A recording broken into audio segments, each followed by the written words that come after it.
Hello guys, welcome to my YouTube channel, and in this video I'm going to be teaching you guys about the basics of NFT and the blockchain. I know a lot of you don't know about what blockchain on NFT is. You've been seeing the trend NFT, NFTs, NFTs. So what are NFTs? I'm sure that question has been going through some of your minds, or if not all of your minds.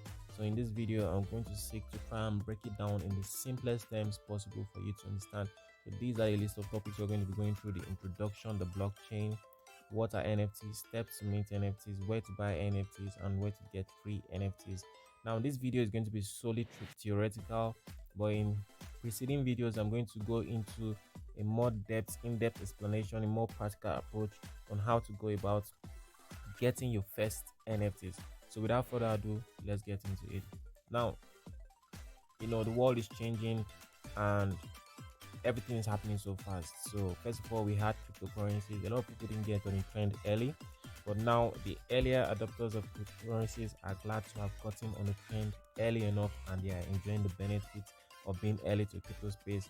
Now also there's an ongoing trend, which is the NFT trend, a very popular trend. You see it everywhere. Anywhere you go to, your friends talk about it, your colleagues, your fellow crypto enthusiasts always talking about it, but you yourself, you don't have any idea what NFT are. So let's get into an explanation. Before we get into NFTs, first of all, you need to understand blockchain. And why do you need to understand the blockchain? Because the NFTs are built, everything surrounding the NFT is built on the blockchain. But then again, you hear about blockchain. What is the difference between blockchain and crypto? What makes blockchain different from crypto? Crypto is built on the blockchain, but what is blockchain? Blockchain is just simply a technology of an interconnected network of computers. They act as ledgers, right? And what is ledgers? Just like when you go to a financial institution, there are ledgers that hold financial records. Every single transaction, debit, credit, ledgers hold that, and also they store these as data, as information. But now the thing is that for the blockchain, it works similar to that, but blockchain is built in such a way that each time a block is filled, a block simply just holds a certain information, a certain amount of information. Anytime it's filled, a new block is created, and information about certain transactions are inserted into that new block. So it keeps on creating new blocks as the older blocks keeps on getting filled up. So it's just simply like a network of interconnected network. That's why they said you can never shut down the blockchain, because it is not just one computer that is running the blockchain, a lot of computers all around the world. And crypto is built on the blockchain technology. When you send crypto to your friends, your family, your colleagues, everything is being recorded on the blockchain, right? You check, somebody will say send me the hash. When you send them the hash, they can see the transaction. Everything is transparent, and that's the beauty about blockchain: transparency, decentralization, record of transactions, innovation. It just guarantees fidelity, so you know who sends what assets, you know where the assets generated from. And this is where NFT comes into place: the creation of NFTs. You know whose wallet created it, the ownership. So blockchain helps to prove not just record. It keeps record of the ownership, the origin of every single asset, if be it an NFT or a crypto, everything, the origin. So it helps to prove authenticity, not just keeping records. Now, what are NFTs? NFT stands for non-fungible tokens, which means when it's just something that cannot be exchanged, right? There's a unique way to identify an NFT, because why? There's a data stored in it, and that data is what is stored on the blockchain. So it works similar to cryptocurrencies, but NFTs can be anything.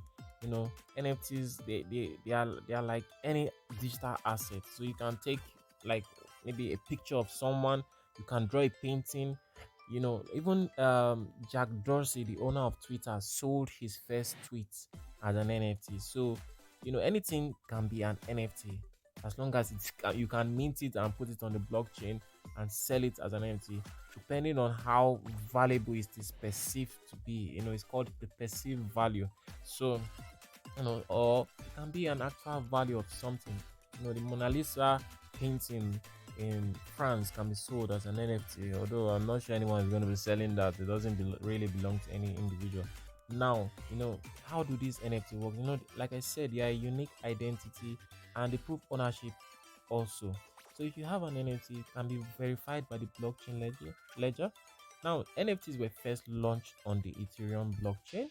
Now, other blockchains such as Solana, they also have NFTs, right? So you can sell NFT as any piece of art on the blockchain. Now, let me try and break it down as simple as possible. If you, I don't know if you know about the site called ST, you know, artists go on this site and they sell their artworks, right? So take it like this: NFT is just simply the same thing as selling your art or selling your creative piece.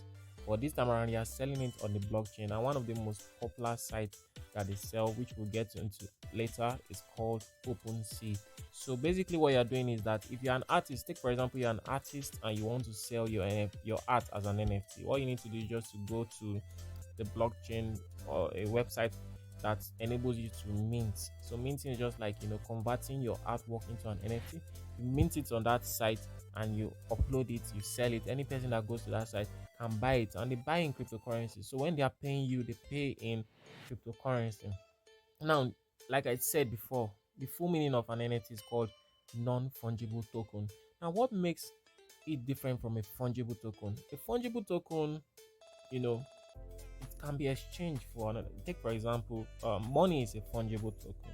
If I have $100 notes and you have two $50 notes, I can take those two $50 notes and give you my $100 note.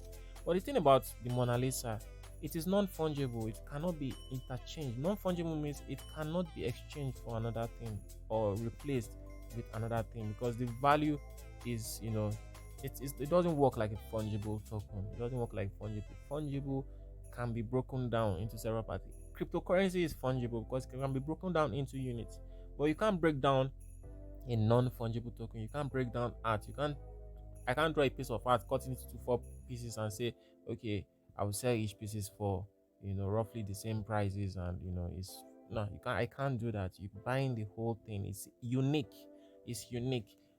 Paper notes, money is not unique. You can exchange it for other denominations. I can exchange $100 note into even another currency as long as I exchange it at the prevailing exchange rates.